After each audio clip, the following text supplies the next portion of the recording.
we're now going to talk a little bit, myself and Magdalen, about the Place Partnership. We will come up with a shorter, snappier name.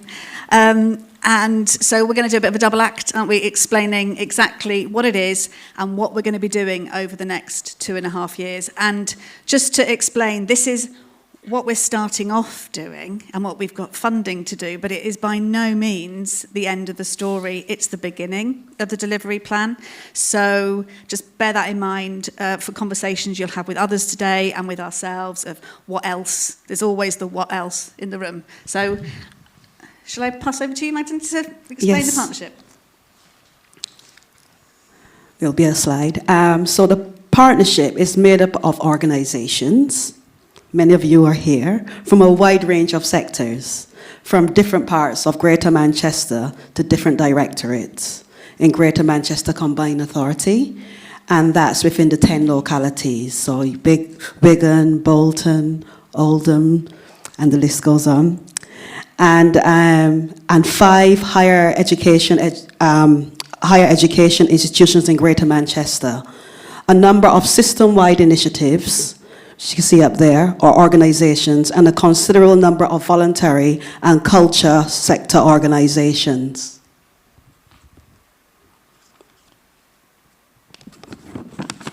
Over the next 2.5 years, we're going to be working with all of these partners across all of these areas.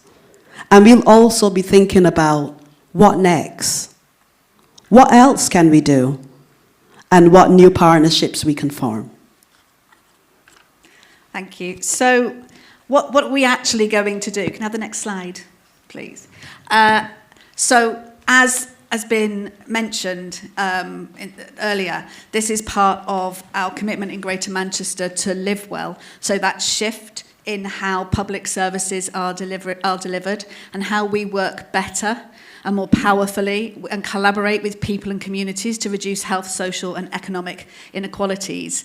And it's about everyday support in neighbourhoods, and people have the support and the connection and the control and the resources they need to lead happier and healthier lives. And we think that creative health has a massive role to play in this initiative.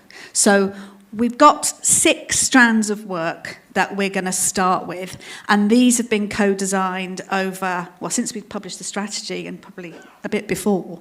So I'm just going to go through them very quickly, but some of the deep dives go into more depth, and also some of the other sessions in this room go into more depth. So we're working with the Ageing in Place Partnership, which is headed up by the Greater Manchester Ageing Hub, and we are looking at an area which we think we've identified as quite unexplored, and that is the role of culture and creativity in supporting unpaid carers, particularly with their brain health.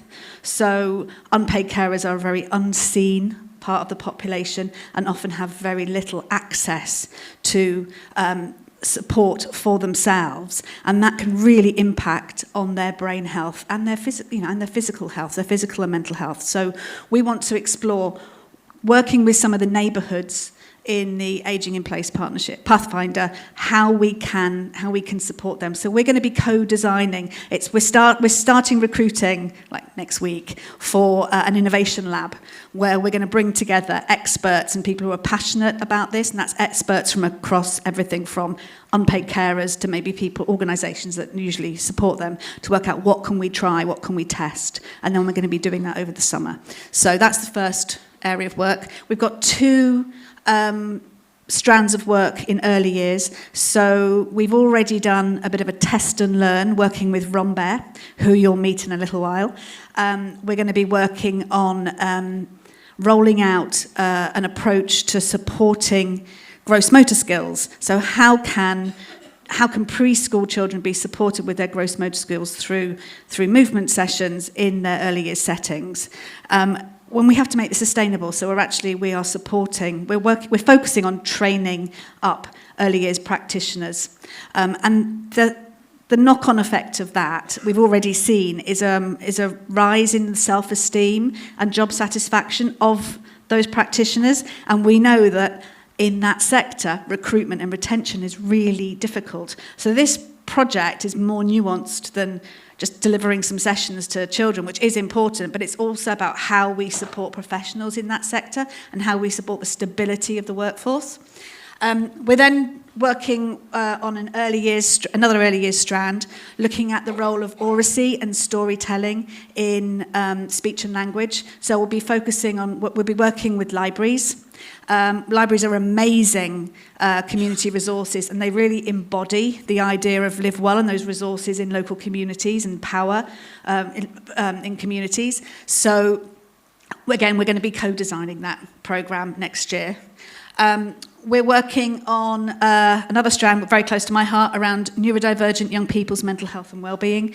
So we know that neurodivergent young people wait a very long time for diagnosis. There's very little support once they've been diagnosed, and post-diagnosis, as their lives go on, the support kind of falls off a cliff. So we're going to be exploring how can we support young people creatively? How can we get those waiting lists, those 2-year waiting lists from CAMHS down slightly, by maybe supporting people for their mental health not to escalate, and for them to have the right support at the right time and in the right way, delivered and co-delivered by practitioners who are also neurodivergent and understand those young people. I can see a couple of people putting their arms up in the air at the back, so I'm glad this resonates with you.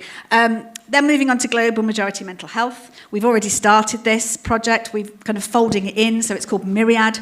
We're on year 2 of that now. So we've been looking at how we can support global majority communities to access that kind of early support with mental health. So if you are familiar with mental health models, it's like the Thrive 1 and 2. So it's when you're asking for support or information, that really early support. So what we came up with, working with a huge consortium of organisations, is that most mental health practitioners don't look like the people they're trying to support. So we have actively recruited early career practitioners who are from the global majority themselves, and we've put them through a training programme. They're going to be taking part in some test and learn projects working with voluntary sector organisations after Christmas, and there's a session exploring that in the Poetry Library later. And then finally, we're working with English National Opera. They have an award-winning programme, Breathe. We are working with them to pivot the programme, I like that word, to working with with pulmonary disease, so particularly COPD and asthma, and how we can support people who maybe are a bit reticent about going to their rehab sessions with a physiotherapist, but they might actually engage with some breathing, singing work online, or we're also going to trial in person. So that's the 6 areas of focus that we're going to be delivering over the next 2.5 years. Next slide, please. Oh yeah, this is me again. So how do we make all this work sustainable? It'd be great. We can all around the country, there's loads of people doing fantastic pilots, and the struggle is, how do you make this work really sustainable and embed it in a health and social care ecosystem? So we've come up with this sustainable model. It's not a fixed diagram. I'll probably do some more work on it. But we've got a number of elements. We did some research. In fact, Angela Whitecross, who's in the room, who is our new programme manager starting in January, she did this research as part of Organisations of Hope programme with the University of Manchester. We talked to about 60 health and social care leaders in various settings, including voluntary sector, local authorities, GM, at all different levels. And these were the areas that people said they really needed to see happen for the work to be sustainable. So confidence. So if you're a commissioner, you want confidence that this works, and that you're working with professionals who know they're not, I won't say not just artists, but they're artists, and they understand the how to work with people, for example, with COPD, because it's a very serious clinical condition, so you really need to know what you're doing. And the people that we work with know what they're doing, but it's how do we make sure that people know that? So we will be developing core competency frameworks for practitioners across all the areas I've just outlined. And we'll ask people to to sign up to them, but we're also going to be providing some training for the competencies that people maybe are finding it hard to meet, or there's not training available, or they need to know more, they need to practice more.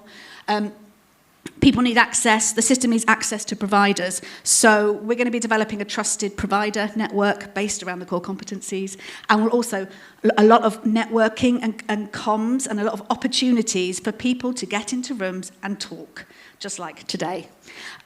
Value for money. This is a contentious one, but I'm actually getting more and more enthusiastic about this. I think it's because I'm working with the lovely Luke Munford from University of Manchester, who's here. He's going to be talking a bit later. We're going to be using a model that's called cost-consequence analysis. We're going to be looking at what's the consequence of not doing this work? How can we're going to try and use patient care records. It's going to take us a long time to get to that point, but we're going to try to get towards it. So we can look at people who have taken part in an intervention and people who haven't, and what is the difference in their outcomes, and then model the potential cost savings, because it's really important to the system, and it's not something that we can shy away from, and it's actually something that we're all trying to do in different pockets around the country. So we're going to join together with partners in other combined authorities to look at that. Evidence. People say, oh, there's not enough evidence. There's loads of evidence. It's not necessarily all in the right place and easy to get to. So we're working with all of our HEI partners to create evidence digests. So you'll be able to get an evidence digest on pulmonary disease and creative health, on global majority communities and mental health. You'll be able to see the kind of the top facts, the top bit of research. Click through if you want to read a paper, but you'll be able to basically just have that in your hand really accessibly, really quickly. It'll be like 4 to 6 pages long, with a really, really like snappy summaries, because people are very time poor. And then leadership. So we're all leaders in this field, in this room, but who else? Who else do we want here? So we're going to be starting a leadership program. We're going to be focusing on 20 people across the 5 cohorts of population that I talked about before. We're going to be launching that in the new year. We're working with the National Centre for Creative Health and the Culture, Health and Wellbeing Alliance, and then specialist partners across the 5 areas. And we're going to be delivering a kind of creative health champion program for leaders. And by leaders, I mean people who have power or influence and passion, and who can make a difference. They might work in a local authority, they might run a care home, they might be a physiotherapist that runs training, they might be an academic. So it's open to everyone, and you will get lots of information about this if you've signed up to keep in touch. Thank you. Next slide, please. The workforce is key to this program of work. And when we say workforce, we don't only mean creatives. We also mean people who are working in health and social care. This could be allied healthcare professionals, such as social prescribing workers, for example. The diagram outlines all the different ways we are going to offer support and development opportunities to the workforce. And this includes opportunities to networks between sectors and finding new ways of working with communities. We're also going to be rolling out training, I think Julie mentioned, for practitioners, either in person or online, so that practitioners are able to meet those competencies. And much of our training will eventually be available to everyone via Manchester Metropolitan's RISE platform. We are also going to be supporting good, useful, and rigorous evaluation by understanding the needs of commissioners, program managers, and others, and then developing the skills of practitioners to be able to evidence outcomes in a way that the system and people need and understand. But we won't forget about the best evidence, which is, of course, the stories and statistics.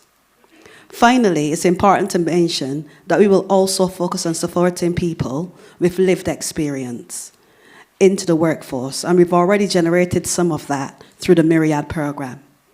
And I would like to encourage you all to join the Live Well and Make Art Network, which is managed by Cartwheel Arts, and that is an opportunity for practitioners and health and people who are involved in health and social care to find out about opportunities. Okay, thank you very much. So that's a kind of a quick canter through everything we're going to be doing, what we know we're going to be doing over the next couple of years, 2.5 years. That's if you can scan that QR code if you want to do up to the network, but also if you've signed up for this, obviously you've signed up for this event, you'll get an opportunity to sign up by that. It's not just for practitioners, it's for everyone interested in creative health. And Hebe from Cartwheel Arts is going to be speaking a bit later. Right, that's it from us.